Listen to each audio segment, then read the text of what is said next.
Hi, in today's lesson, I'm going to show you how to hit a modern men's forehand and stop pushing the ball. And if you don't adopt a new modern technique for your forehand, you will never be able to get the power and, shot that you desire. So I'm going to show you how to do it step by step.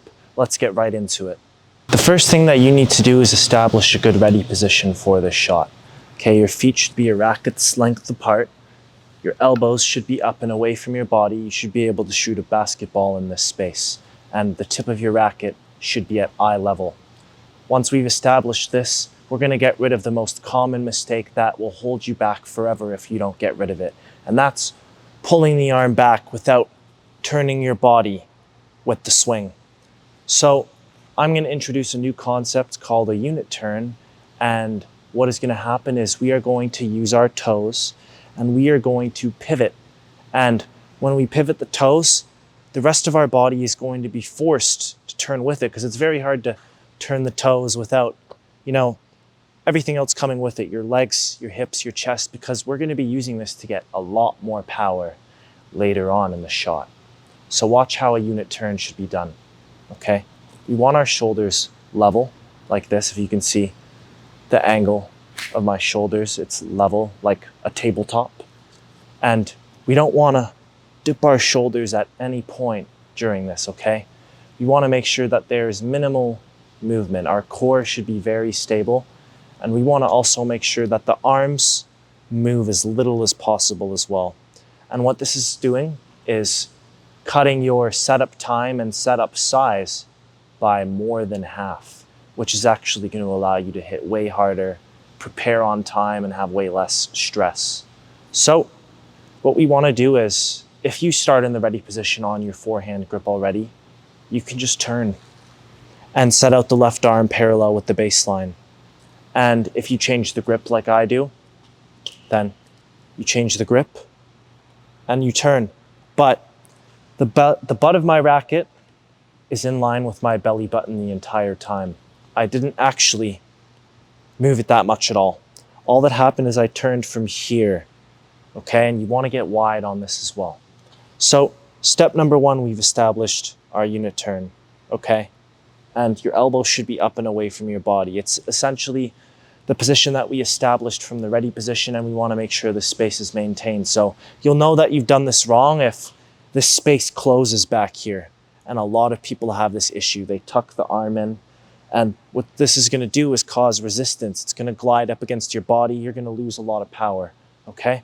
So from here, step number two, we're going to let the racket fall into what is called pat the dog. Now, pay attention because this is going to be the most powerful concept that you will learn, which will allow you to get power, control, spin, and hit the ball with great velocity on your forehand. So what you need to do is, if you're going to hit open stance or, standard stance, it's the same thing, okay?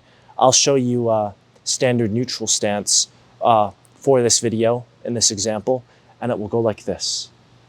All you have to do is let the strings fall down to the floor like you're patting a dog. But I don't want you to be deceived. I did not force my arms down. What happened is I went down with the lower body and I let the tension go from my arms. So you are completely letting go of any sort of tension in your arm, okay? And you're letting the racket fall slightly under the ball. That's what's happening.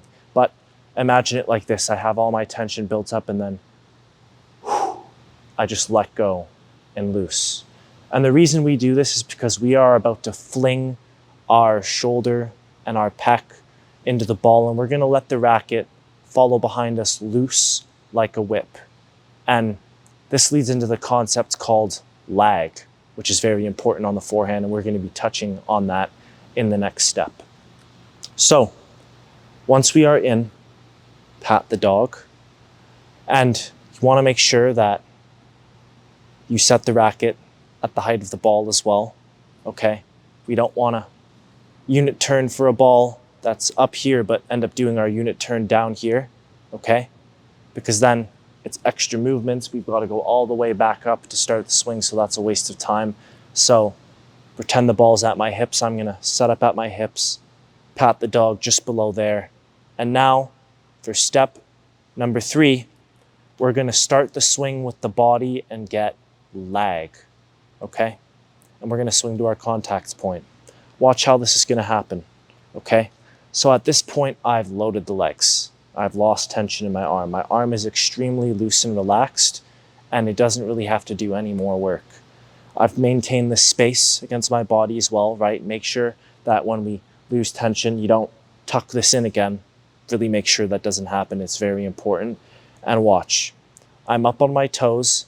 Make sure your heels are off the ground. Start driving towards your target, okay? And we're gonna get our toes to our target and the center of our chest to our target before we contact the ball. Okay, so I'm gonna go, lift up with the legs, pull in the left arm, and I'm opening up to my target, which in this instance, we're gonna pretend it's straight ahead. So what I need to do is make sure that my toes have pivoted fully to where I'm hitting. And if there's an imaginary, laser beam or sniper in the center of my chest, it's also pointing at my target.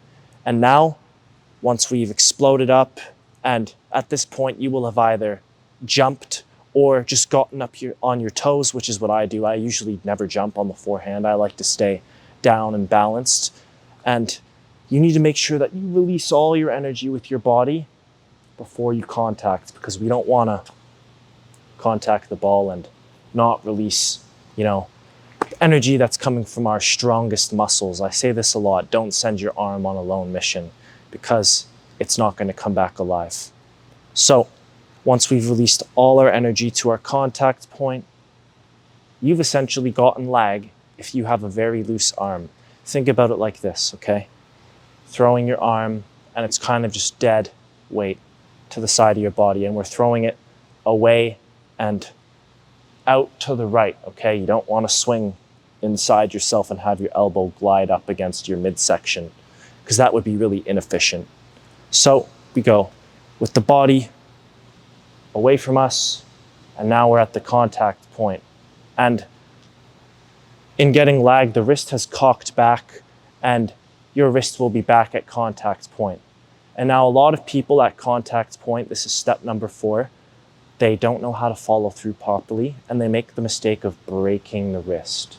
You want to keep your wrist back, and this is probably the most powerful concept that's going to show you how to get topspin forever. Watch closely. From here, we're going to do what's called windshield wiper.